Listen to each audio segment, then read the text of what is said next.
Це місто не містика, воно містить в собі забагато сміття, забагато сміху без сонця, багато бруду без труду, воно тане у підлабузництві, тихо тоне в гівні.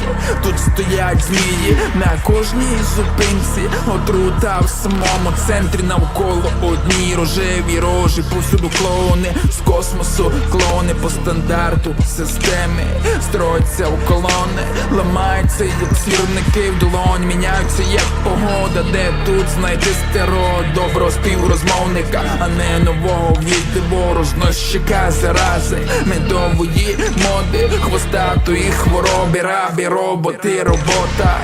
Бабло, бухло, тут кожний малий під ранок біблює, блять, своє сука нутро.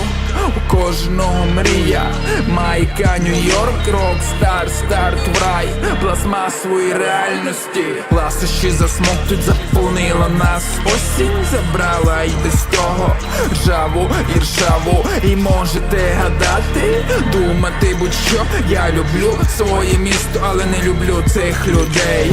Ласощі засмоктуть, заполнила нас, осінь забрала й без того ржаву і ршаву. І можете гадати, думати будь-що, я люблю своє місто, але не люблю цих людей.